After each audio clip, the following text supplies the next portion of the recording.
Is there anybody you didn't get to work with on this season? If there's future seasons, like animation style, actor, somebody you would just love to get involved with? Oh man, that's a good question. I mean, there's probably countless. Gosh, I'm trying to think if there's anyone specifically. Like I don't know, maybe some Wu-Tang Clan guys or something. Like that would be my selfish, maybe some hip hop artists that I like or something. But like it was like obviously really cool,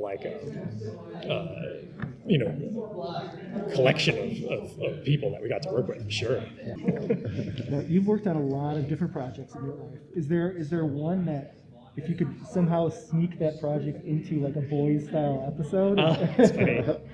Okay, now I have to sort of think of gosh, I can almost see like a Boys take on everything that I've done.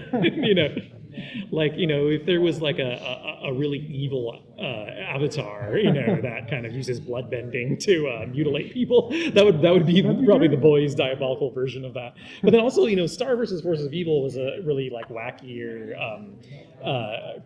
show that I directed for Disney, and I see bits of that in the Ariel Sky BFFs episode. So that sort of reminds me of like a Star episode gone horribly wrong.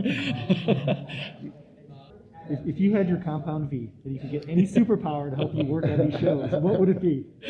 To help me work on these shows? Yeah. Oh man, so it would be like almost like a Harry Potter style like stylist that just draws for me, so I could just be sitting there like watching that. No, a little more. No, I don't even have to direct it, it's just someone else do it. Like I think I actually love to draw, but I think the nature of this business is it's like get 1,000 drawings done by the end of this week and then be fresh for next week to do that again. So it's like it could get tiring.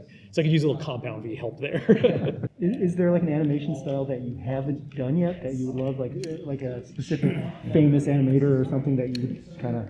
Yeah, well, like Gendy's stuff, Gendy Tartakovsky's stuff is incredible. We didn't do any CG at all in the first season. We just didn't have the time. We only had like 10 months. I mean, there's little CG elements in parts of it, but we didn't do a CG episode.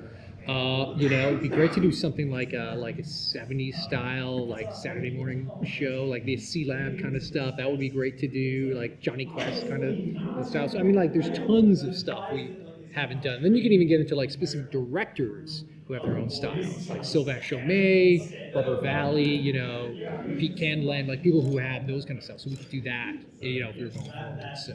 So there's lots of territory untouched, is I guess what I'm trying to say. Now, going off of, as a comic book nerd, first and foremost, some of the characters on the show and the animated show are directly from the comics, but the one I can think of is Groundhog, who's changed completely from the comic character. Was that like do whatever, or did you have kind of a vision and you're like, this is the perfect character to slot into that vision? So that was Aisha Tyler's episode, and Aisha Tyler, if you've talked to her, she's amazing. She's like a deep-cut comic book nerd in the best possible way. I love her for that. And she was like, when she wanted to do a story about Nubian Prince and Nubia, she was like, I want to bring in some other characters from around that era. She did that research, and she's like, I really like Groundhog. And we're like, that sounds amazing. Let's bring Groundhog in. And it's her version of Groundhog, the same way it's her version of Nubian Prince and Nubia and stuff, so we helped along with that. But she just was like, I think he'd be great. And we're like, yes, he would be. And then we try to put in a couple of the lines from the comic books. He's always like, in the comics, he only says, Ghana.